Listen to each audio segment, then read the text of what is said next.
अगर education system एक trap है तो फिर मुकेश अंबानी ने अपने 4 साल कॉलेज में क्यों बर्बाद की? उनके पास तो बना बनाया बिजनेस था, राइट? या फिर उनके बच्चों ने अपना टाइम डिग्री करने में क्यों लगाया? आजकल हर दूसरा बंदा बोल रहा है कि डिग्री का कोई फायदा नहीं, कॉलेज टाइम वेस्ट है। इंडियन एजुकेशन इज हमारे इस करंट एजुकेशन सिस्टम के ट्रैप में नहीं फंसे। एजुकेशन सिस्टम आपको गरीब बनाता है, आपको बुद्धू बनाता है, आपको कुएं का मेंढक बनाता है।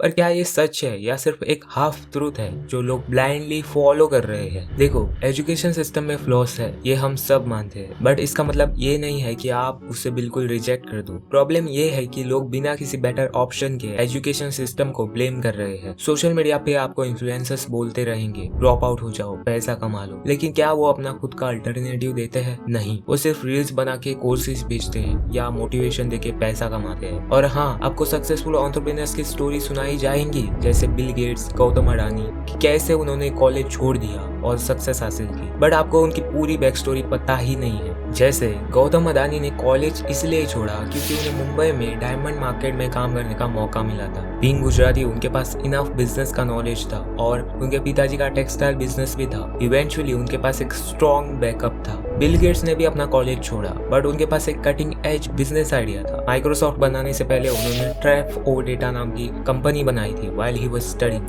मतलब उनके पास नॉलेज और एक्सपीरियंस दोनों था। ये लोग सिर्फ कॉलेज छोड़ दो के चक्कर में सक्सेसफुल नहीं हुए, उनके पास विजन और नॉलेज दोनों था। फोर्ब्स के हिसाब से 400 यूएस बिलियनर्स में से सिर्फ 37 ही ड्रॉप आउट्स थे, बाकी 363 के पास कॉलेज डिग्रीज थी। मतलब 90% से ज्यादा बिलियनर्स पढ़े लिखे थे। कुछ के पास मास्टर्स, एमबीए और पीएचडी तक की डिग्रीज थी। और जिन लोगों ने भी ड्रॉप आउट लिया था उन्होंने भी अपनी नॉलेज बुक्स के थ्रू बढ़ाई है, इसलिए वो इतने सक्सेसफुल बने। अगर आप एक समझदार इंसान हो तो आप कॉलेज से बहुत कुछ सीख सकते हो। Critical thinking, problem solving. College में आप अलग अलग बैकग्राउंड के लोगों से मिलकर आपकी सोच और अडेप्टेबिलिटी इंप्रूव होती है। आजकल सोशल मीडिया आपको एक डिल्यूजनल दुनिया दिखाता है। लोग बोलते हैं जॉब मत करो, बिजनेस करो, फिर कोई रील दिखती है ई कॉमर्स में पैसा है, और फिर कोई आपको फ्रीलांसिंग का सपना दिखाता है। लेकिन क्या आप इनमें से कुछ कर पाते हो? नहीं, क्योंकि आपके पास क्लैरिटी नहीं है चीजों की। And it's because of shiny object syndrome. इसका मतलब है कि आप हर नए ट्रेंड को फॉलो करने लगते हो बिना ये समझे कि उसके पीछे की रियलिटी क्या है। आप दूसरों की लाइफ देखकर अपनी लाइफ कंपेयर करने लगते हो, which leads to FOMO। इसका मतलब है fear of missing out. FOMO आपको अपनी रियलिटी से दूर ले जाता है। आपको लगता है मैं भी ऐसा करूंगा, जल्दी से वायरल हो जाऊंगा, पैसा आ जाएगा, बट आप बुरी तरह फेल हो जाते हो क्योंकि आपके पास पर्पस नहीं है, सिर्फ पैसा बनाने का सपना है। लोग बड़े बड़े सपने देखते हैं, पैसा, आजादी, लग्जरी लाइफ की बातें करते हैं, लेकिन उस लेवल पे पहुंचने के लिए जो सैक्रिफाइस, स्ट्रगल और पेशेंस चाहिए उसका उन्हें अंदाजा ही नहीं होता। जब सपने पूरे नहीं होते तो वही लोग सिस्टम,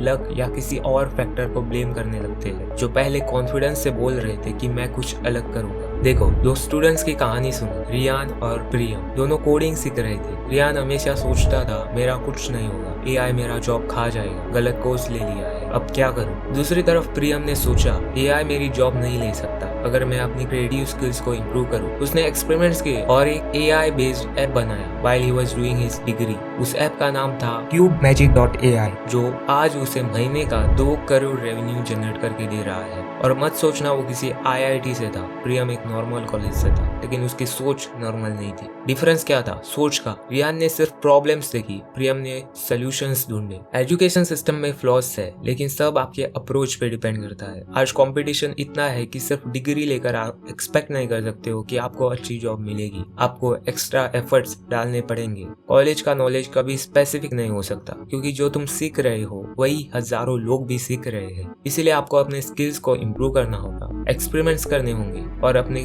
फील्ड में एक्सपर्टीज हासिल करनी होगी। तो आगे क्या करें? रिसर्च करो। जब भी कोई इंपॉर्टेंट डिसीजन ले रहे हो तो उस फील्ड का पास्ट फ्यूचर देखो, क्या उसमें स्कोप है, क्या आप उसमें पैशनेट हो, and also see through that कि आपको कोई इन्फ्लुएंस तो नहीं कर रहा है। बैकअप रखो। अगर आपका प्लान फेल हो जाए तो आप कम से कम आपके पास एक डिग्री होगी जिससे आप फिर से शुरू कर सकते हो। And taking actions. सिर्फ मोटिवेशन लेने से कुछ नहीं होगा, आपको अपने कंफर्ट जोन से बाहर रहना होगा, सैक्रिफाइसेस करने होंगे और कंसिस्टेंट रहना होगा। सोशल मीडिया को समझो। सोशल मीडिया आपको सपनों की दुनिया दिखाता है, लेकिन उस दुनिया की रियलिटी अलग है। आपको अपनी रियलिटी पे फोकस करना होगा। देखो, एजुकेशन सिस्टम अगले 5 साल तक नहीं बदलने वाला, और चाहे कितना भी बदल जाए फ्लॉस तो रहेंगे ही। अमेरिका का एजुकेशन सिस्टम भी परफेक्ट नहीं है।